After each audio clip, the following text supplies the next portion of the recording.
Assalamualaikum warahmatullahi wabarakatuh. Ini adalah kisah kehidupan hingga wafatnya Nabi Saleh alaihissalam. Kisah Nabi Saleh dan kaum Samud juga termasuk dalam cerita ini. Samud adalah nama suatu suku yang oleh sementara ahli sejarah dimasukkan bahagian dari bangsa Arab, dan ada pula yang menggolongkan mereka ke dalam bangsa Yahudi.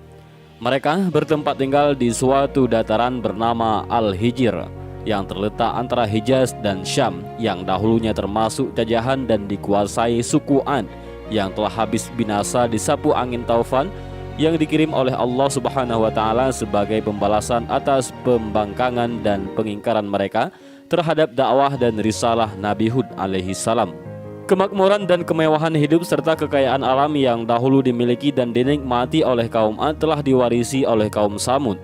Tanah-tanah yang subur yang memberikan hasil berlimpah ruah, binatang-binatang perahan dan lemak yang berkembang biak, kebun-kebun bunga yang indah, bangunan rumah-rumah yang didirikan di atas tanah yang datar dan dipahatnya dari gunung. Semuanya itu menjadikan mereka hidup tentram, sejahtera dan bahagia, merasa aman dari segala gangguan alamiah, dan bahwa kemewahan hidup mereka akan kekal bagi mereka dan anak keturunan mereka.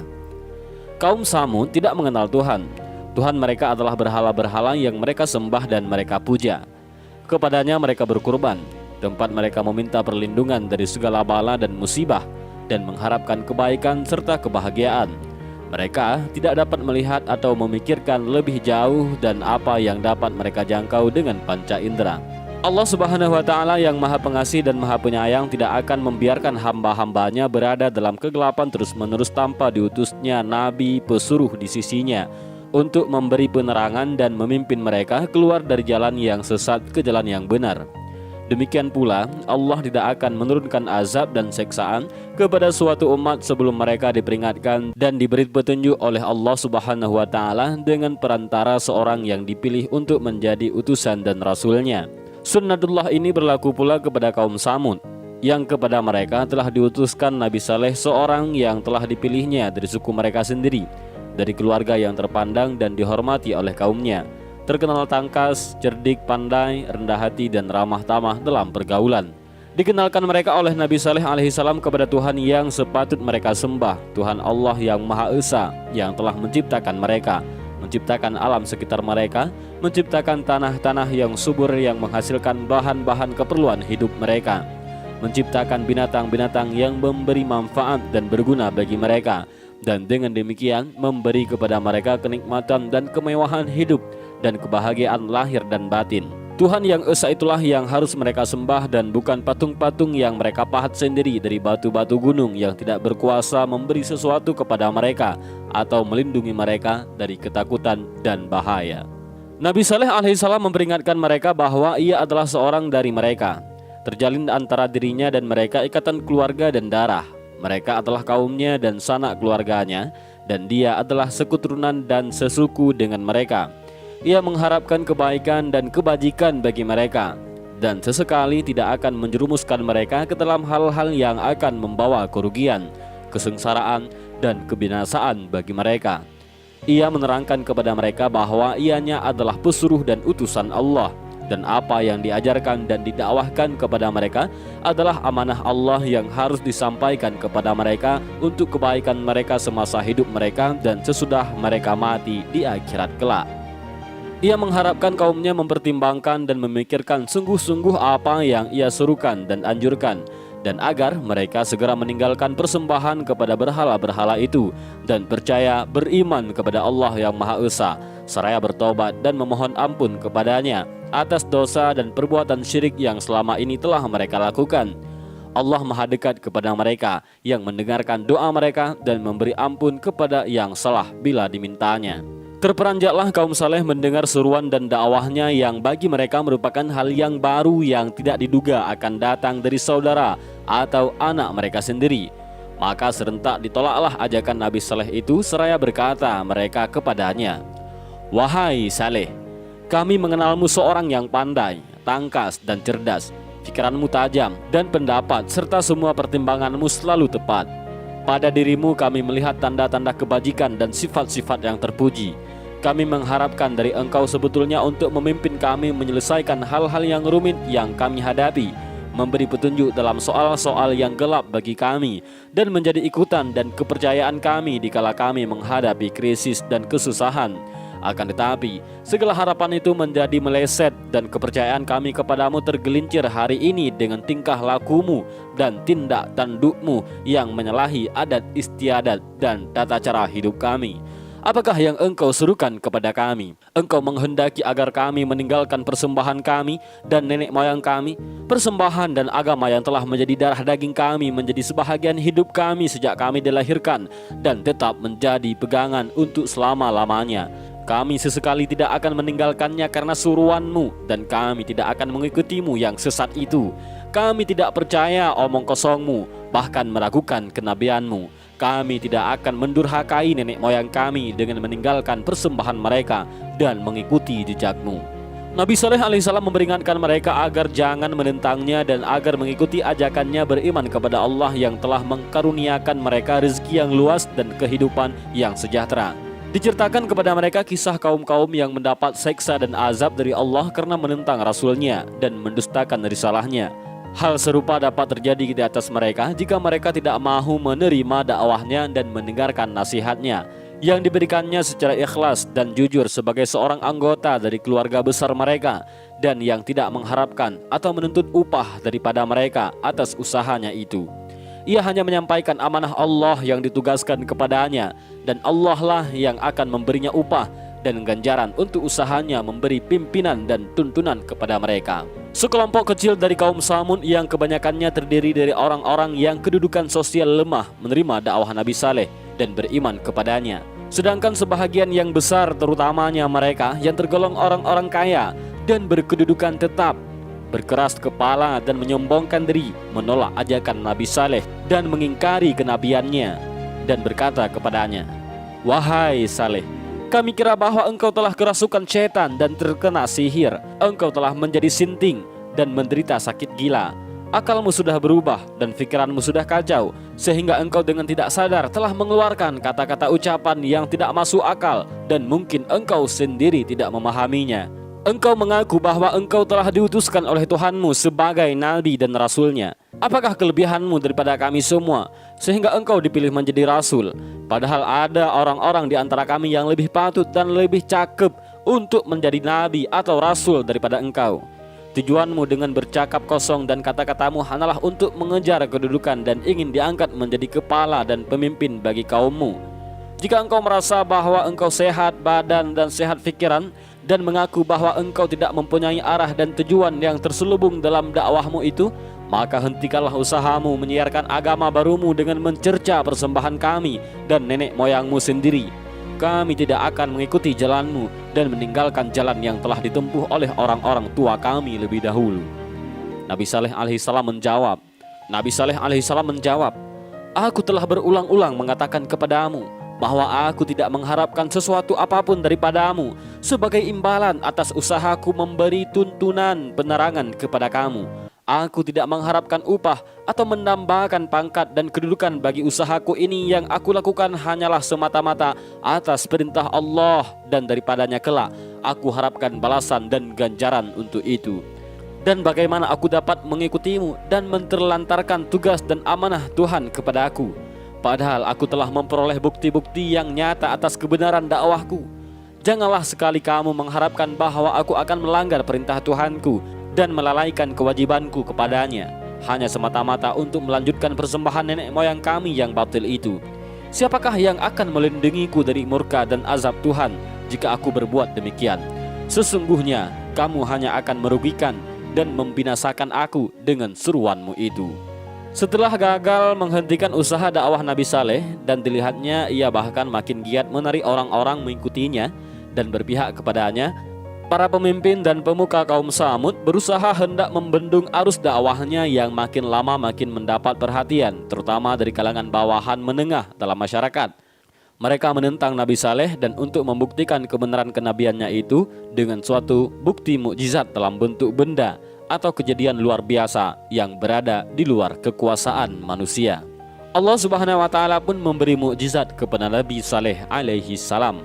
Nabi Saleh alaihissalam sadar bahwa tantangan kaumnya yang menuntut bukti daripadanya berupa mukjizat itu adalah bertujuan hendak menghilangkan pengaruhnya dan mengikis habis kewibawaannya di mata kaumnya, terutama para pengikutnya bila ia gagal memenuhi tantangan dan tuntutan mereka. Nabi Saleh alaihissalam membalas tantangan mereka dengan menuntut janji dengan mereka bila ia berhasil mendatangkan mukjizat yang mereka minta, bahwa mereka akan meninggalkan agama dan persembahan mereka dan akan mengikuti Nabi Saleh dan beriman kepadanya. Sesuai dengan permintaan dan petunjuk pemuka-pemuka kaum Samud, berdoalah Nabi Saleh memohon kepada Allah agar memberinya suatu mukjizat untuk membuktikan kebenaran risalahnya dan sekaligus mematahkan perlawanan dan tantangan kaumnya yang masih berkeras kepala itu. Ia memohon dari Allah dengan kekuasaannya menciptakan seekor unta betina, dikeluarkannya dari perut sebuah batu karang besar yang terdapat di sisi sebuah bukit yang mereka tunjuk. Maka sejurus kemudian dengan izin Allah yang maha kuasa lagi maha pencipta, terbelahlah batu karang yang ditunjuk itu dan keluar dari perutnya seekor unta betina. Dengan menunjuk kepada binatang yang baru keluar dari perut batu besar itu, berkatalah Nabi Saleh kepada mereka, "Inilah dia unta Allah. Janganlah kamu ganggu dan biarkanlah ia mencari makanannya sendiri di atas bumi Allah. Ia mempunyai giliran untuk mendapatkan air minum, dan kamu mempunyai giliran untuk mendapatkan minum bagimu dan bagi ternakmu juga. Dan ketahuilah bahwa Allah akan menurunkan azabnya bila kamu sampai mengganggu binatang ini." Kemudian berkeliarlah unta di ladang-ladang memakan rumput sesuka hatinya tanpa mendapatkan gangguan. Dan ketika giliran minumnya tiba, pergilah unta itu ke sebuah perigi yang diberi nama perigi unta, dan minumlah sepuas hatinya. Dan pada hari-hari giliran unta Nabi Saleh itu datang minum, tiada seekor binatang lain berani menghampirinya. Hal mana menimbulkan rasa tidak senang pada pemilik-pemilik binatang itu, yang makin hari makin merasakan bahwa adanya unta Nabi Saleh di tengah-tengah mereka itu merupakan gangguan laksana duri yang melintang di dalam kerongkongan. Dengan berhasilnya Nabi Saleh mendatangkan mukjizat yang mereka tuntut, gagallah para pemuka kaum Samud dalam usahanya untuk menjatuhkan kehormatan dan menghilangkan pengaruh Nabi Saleh. Bahkan sebaliknya, mereka menambah tebal kepercayaan para pengikutnya dan menghilangkan banyak keraguan dari kaumnya. Maka dihasutlah oleh mereka pemilik-pemilik ternak yang merasa jengkel dan tidak senang dengan adanya unta Nabi Saleh yang merajalela di ladang dan kebun-kebun mereka, serta ditakuti oleh binatang-binatang peliharaannya. Persengkongkolan diadakan oleh orang-orang kaum Samud untuk mengatur rancangan pembunuhan unta Nabi Saleh. Dan selagi orang masih dibayangi oleh rasa takut dari azab yang diancam oleh Nabi Saleh bila untanya diganggu, di samping adanya dorongan keinginan yang kuat untuk melenyapkan binatang itu dari atas bumi mereka, muncullah tiba-tiba seorang janda bangsawan yang kaya raya menawarkan akan menyerah dirinya kepada siapa yang dapat membunuh unta Nabi Saleh. Di samping janda itu, ada seorang wanita lain yang mempunyai beberapa putri cantik-cantik, menawarkan akan menghadiahkan salah seorang dari putri-putrinya kepada orang yang berhasil membunuh unta itu. Dua macam hadiah yang menggiurkan dari kedua wanita itu, di samping hasutan para pemuka Samud, mengundang dua orang lelaki bernama Musyadda bin Muharris dan Gudar bin Salif berkemas-kemas akan melakukan pembunuhan bagi meraih hadiah yang dijanjikan, di samping sanjungan dan pujian yang akan diterimanya dari para kafir suku Samud bila unta Nabi Saleh telah mati dibunuh.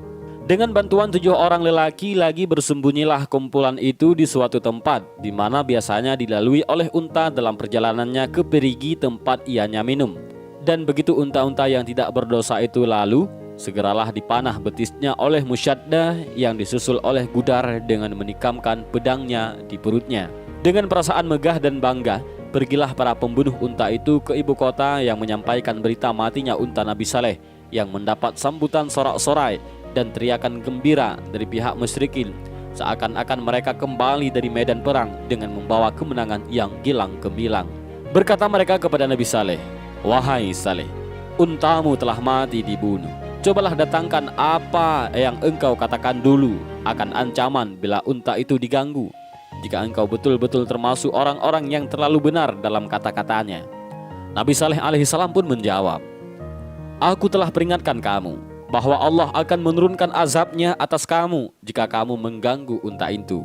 Maka dengan terbunuhnya unta itu, maka tunggulah engkau akan tibanya masa azab yang Allah telah janjikan dan telah aku sampaikan kepada kamu. Kamu telah menentang Allah dan terimalah kelak akibat tantanganmu kepadanya. Janji Allah tidak akan meleset. Kamu boleh bersukaria dan bersenang-senang selama 3 hari ini. Kemudian terimalah ganjaranmu yang setimpal pada hari keempat. Demikianlah kehendak Allah dan takdirnya yang tidak dapat ditunda ataupun dihalang. Ada kemungkinan menurut sementara ahli tafsir bahwa Allah melalui Rasulnya Nabi Saleh memberi waktu 3 hari itu untuk memberi kesempatan. Kalau mereka sadar akan dosanya dan bertobat minta ampun serta beriman kepada Nabi Saleh kepada risalahnya. Akan tetapi dalam kenyataannya tempo 3 hari itu bahkan menjadi bahan ejekan kepada Nabi Saleh yang ditentangnya untuk mempercepat datangnya azab itu dan tidak usah ditangguhkan 3 hari lagi. Nabi Saleh alaihissalam memberitahukan kepada kaumnya bahwa azab Allah yang akan menimpa di atas mereka akan didahului dengan tanda-tanda, yaitu pada hari pertama bila mereka terbangun dari tidurnya akan menemui wajah mereka menjadi kuning dan berubah menjadi merah pada hari kedua dan hitam pada hari ketiga, dan pada hari keempat turunlah azab Allah yang pedih. Mendengar ancaman azab yang diberitahukan oleh Nabi Saleh kepada kaumnya, kelompok 9 orang ialah kelompok pembunuh unta merancang pembunuhan atas diri Nabi Saleh alaihissalam yang mendahului tibanya azab yang diancamkan itu. Mereka mengadakan pertemuan rahasia dan bersumpah bersama akan melaksanakan rancangan pembunuhan itu di waktu malam, di saat orang masih tidur nyenyak, untuk menghindari tuntutan balas oleh keluarga Nabi Saleh jika diketahui identitas mereka sebagai pembunuhnya. Rancangan mereka ini dirahasiakan sehingga tidak diketahui dan didengar oleh siapapun kecuali ke-9 orang itu sendiri. Ketika mereka datang ke tempat Nabi Saleh untuk melaksanakan rancangan jahatnya di malam yang gelap gulita dan sunyi senyap, berjatuhanlah di atas kepala mereka batu-batu besar yang tidak diketahui dari arah mana datangnya, dan yang seketika merebahkan mereka di atas tanah dalam keadaan tidak bernyawa lagi. Demikianlah Allah telah melindungi Rasulnya dari perbuatan jahat hamba-hambanya yang kafir. Suatu hari sebelum hari turunnya azab yang telah ditentukan itu, dengan izin Allah berangkatlah Nabi Saleh bersama para mukmin pengikutnya menuju Ramlah, yaitu sebuah tempat di Palestina, meninggalkan Hijr dan penghuninya. Kaum Samud habis binasa, ditimpa halilintar yang dahsyat beriringan dengan gempa bumi yang mengerikan. Pelajaran yang menonjol yang dapat dipetik dari kisah Nabi Saleh ini adalah bahwa dosa dan perbuatan mungkar yang dilakukan oleh sekelompok kecil warga masyarakat dapat berakibat negatif yang membinasakan masyarakat itu seluruhnya. Lihatlah betapa kaum Samud menjadi binasa, hancur dan bahkan tersapu bersih dari atas bumi karena dosa dan pelanggaran perintah Allah yang dilakukan oleh beberapa gelintir orang pembunuh unta Nabi Saleh alaihissalam. Disinilah letaknya hikmah perintah Allah agar kita melakukan amar ma'ruf nahi mungkar. Karena dengan melakukan tugas amar ma'ruf nahi mungkar yang menjadi fardu kifayah itu, setidak-tidaknya kalau tidak berhasil mencegah kemungkaran yang terjadi di dalam masyarakat dan lindungan kita, kita telah membebaskan diri dari dosa menyetujui atau merestui perbuatan mungkar itu. Bersikap pasif acuh tak acuh terhadap maksiat dan kemungkaran yang berlaku di depan mata dapat diartikan sebagai persetujuan terhadap perbuatan mungkar itu. Dan inilah kisah Nabi Saleh alaihissalam dengan kaum Samud. Dan mudah-mudahan dari kisah Nabi Saleh ini kita dapat mengambil beberapa pelajaran dan hikmah. Mudah-mudahan video ini bermanfaat. Wallahu a'lam bishawab. Assalamualaikum warahmatullahi wabarakatuh.